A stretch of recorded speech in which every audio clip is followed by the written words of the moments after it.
आज हम एक ऐसे विषय पर बात करने जा रहे हैं जिसे सुनते ही अधिकतर लोगों के मन में डर बैठ जाता है। लेकिन गरुड़ पुराण का उद्देश्य डर पैदा करना नहीं है, बल्कि मनुष्य को सचेत करना और जीवन को भक्ति से जोड़ना है। मृत्यु कोई अंत नहीं है, यह केवल शरीर का विराम है। आत्मा की यात्रा यहीं से आगे बढ़ती है। नमस्कार दोस्तों, आपका स्वागत है हमारे चैनल संस्कृति ब्लॉग एरा में। आज हम जानेंगे गरुड़ पुराण के अनुसार मृत्यु से पहले दिखाई देने वाले कुछ आध्यात्मिक संकेत, और यह भी कि उस समय भक्ति का क्या महत्व होता है। गरुड़ पुराण हमें यह समझाता है कि मनुष्य केवल यह शरीर नहीं है। शरीर नश्वर है, लेकिन आत्मा शाश्वत है। शरीर बदलता है, लेकिन आत्मा नहीं। जैसे वस्त्र पुराना हो जाता है और हम उसे त्याग देते हैं, वैसे ही आत्मा भी इस शरीर को छोड़कर अपनी यात्रा आगे बढ़ाती है। इसलिए गरुड़ पुराण में मृत्यु को डर नहीं, बल्कि एक प्राकृतिक परिवर्तन माना गया है। यह ग्रंथ हमें पहले से ही अपने कर्म सुधारने का अवसर देता है। गरुड़ पुराण के अनुसार मृत्यु से पहले जो संकेत दिखाई देते हैं वे चिकित्सा से जुड़े नहीं होते, बल्कि आध्यात्मिक होते हैं। सबसे पहला संकेत होता है मन का बदलना। व्यक्ति धीरे धीरे बाहरी दुनिया से दूरी बनाने लगता है। उसे अकेलापन अच्छा लगने लगता है। वह भीड़ में रहते हुए भी अपने भीतर की शांति खोजने लगता है। यह कोई कमजोरी नहीं है, बल्कि आत्मा की तैयारी है। ऐसा देखा गया है कि अंतिम समय के आसपास व्यक्ति को पुरानी बातें याद आने लगती है। बचपन के दिन, माता पिता, पुराने रिश्ते, भूले बिसरे पल। गरुड़ पुराण के अनुसार यह आत्मा द्वारा अपने जीवन की समीक्षा होती है।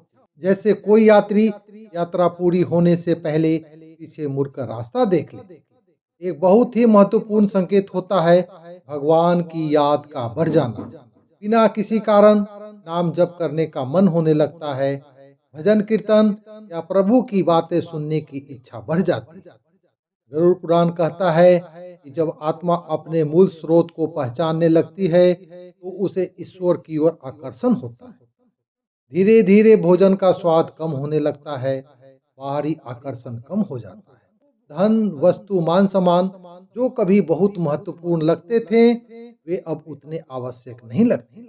यह प्रकृति का नियम है। जैसे सूर्य अस्त होने से पहले धीरे धीरे लाल हो जाता है, वैसे ही जीवन भी अपनी पूर्णता की ओर बढ़ता है। गरुड़ पुराण और अन्य ग्रंथों में यह भी बताया गया है कि कुछ लोग इस समय विशेष स्वप्न आते हैं। कभी अपने पूर्वजों के दर्शन, कभी प्रकाश, कभी किसी मार्ग का अनुभव। ये संकेत डराने के लिए नहीं होते, ये आत्मा को मिलने वाले संदेश होते हैं कि उसकी यात्रा कर्मों के अनुसार तय हो रही है। गरुड़ पुराण का सबसे बड़ा संदेश यही है कि संसार में जाते समय कोई साथ नहीं जाता, न धन, न संपत्ति, न रिश्तेदार। साथ जाता है तो केवल नाम। इसलिए कहा गया है कि अंतिम समय में हरि नाम का स्मरण, राम नाम, कृष्ण नाम, नारायण नाम आत्मा को शांति देता है। यह ज्ञान उन लोगों के लिए नहीं है जो संसार छोड़ रहे हैं। यह संदेश हम जैसे जीवित लोगों के लिए है। गरुड़ पुराण हमें चेतावनी नहीं, बल्कि अवसर देता है कि कभी भी भक्ति जोड़, अभी से अहंकार छोड़ दे, अभी से संकल्प ले, क्योंकि अंतिम समय में वही याद आता है जो जीवन भर याद होता है।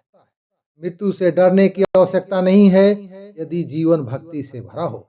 जो व्यक्ति ईश्वर का स्मरण करते हुए जीता है, उसकी यात्रा भी शांत होती है। ये भाग हमारा यहीं समाप्त होता है। अगले भाग में हम जानेंगे मृत्यु के बाद क्या होता है। गरुड़ पुराण के अनुसार आत्मा की यात्रा कैसे आगे बढ़ती है। यदि आपको ऐसा ज्ञान अच्छा लगता है जो डर नहीं बल्कि सही दिशा दिखाए, तो चैनल को सब्सक्राइब करें और इस संदेश को आगे बढ़ाएं और कमेंट में लिखे हरिओम, राधे राधे।